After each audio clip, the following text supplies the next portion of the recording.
Hi, welcome to For Goodness Sakes by Mean Old Granny Anderson.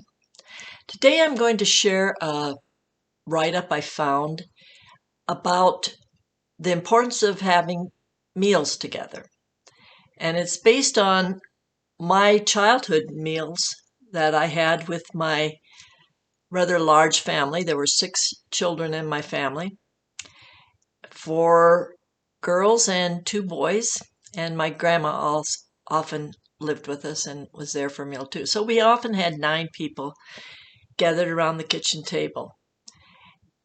And so this is kind of about those times, and I hope it will inspire you to try to always have a meal, at least one meal a day with your family. It's titled Childhood Mealtime with Conflict, Please. Our writing group leader had sent out the following assignment. Write a scene from a typical dinner with your family from your childhood, remembering that conflict makes stories more interesting. I had to chuckle at that one. Conflict makes stories more interesting. It would be difficult to imagine my childhood family meals without conflict. Now, don't get me wrong. It wasn't angry, hateful conflict. Not usually. Just lively conflict of 8 or more highly opinionated individuals discussing and debating whatever topics came up. I remember our cousin Rod eating with us one night, and a lively debate over who got the last of the mashed potatoes took place. In the middle of the debate, my poor cousin timidly commented, "Gee, we always have enough to eat at our place." My poor mother was so embarrassed. But my cousin missed the point. The argument wasn't really over the potatoes. It was just because we liked to argue. We called them discussions, sometimes debates, but we never really thought of them as arguments. They only looked that way to outsiders. I remember the first time I ate a meal at my future in-laws' home. It was so quiet. I couldn't believe it. My future father-in-law was the only one who said much, and he spoke so softly I could barely hear him. It was so different from my loud family meals. But at those loud family meals, I believe we learned so much from each other, like developing a good explanation and proof to back up your point of view. You better have proof. To think on your own feet, and how to tell a good story. Maybe that was the most important one. Most meals started with the blessing, all said together. But once that was over, pandemonium took over. Everyone talked at once, sharing what we did that day, what we learned, whom we liked, whom we didn't like, and anything else that came into our heads. I'm sure most people who visited thought no one listened to anyone else. But we did. Maybe we were good multitaskers, or maybe we didn't care if everyone heard, just as long as we had a chance to say our piece. Recently, I went to a speaker talking about poverty, and she talked about how different families have different hidden rules, the unspoken but clearly understood ways we do things around here. She talked about going to her husband's home for a meal the first time.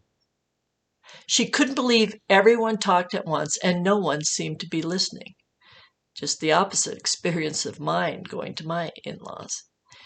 Her husband told her later, when she complained about it, "Don't worry about it. Just keep talking. Someone will eventually listen." The speaker was shocked at her husband's comment, but I could relate. For our family reunion last summer, I asked my siblings to write their memories of our growing up years. Food stories were popular ones to share. Here are a couple of them. My sister, just younger than me, wrote, and she's a great writer, by the way, frequently when my own family is having a meal together, with conversations jumping around like a bunch of grasshoppers on a hot summer day, I have a euphoric, almost out-of-body experience like I'm observing from up above. I soak up the hum of happiness. I've never tied that feeling to our own childhood until I read what some of you wrote. Then I realized the connection to those happy childhood meal times.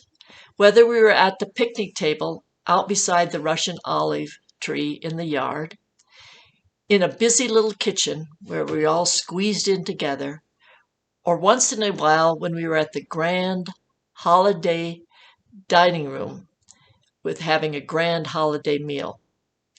What substance those childhood times are in my adult life. From my younger brother, he wrote, "The daily wild supper times, I think, have been passed down as best we can from our smaller families. I remember our kids discussing how when they went to eat at a neighbor's, they couldn't believe how everyone ate in silence." In silence, my brother would ask, and his children would insist, "Yes, pretty much." My brother continued, "I have no idea what we are always babbling about, but apparently we continue to have noisier than normal suppers.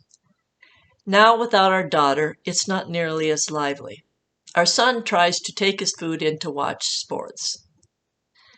I guess there's a critical mass of Brady's," that was my maiden name, "4 or 5, above which there is guaranteed spontaneous combustion of discussion, arguments, spilled food, and more." Then I add, there is one more thing we learned from our family mealtime discussion/conflicts. That's the importance of family eating and talking together at least once a day. I wish for all of you, family meals full of such conflict and such love. That's all for today from For Goodness Sakes by Mean Old Granny. Have a great day.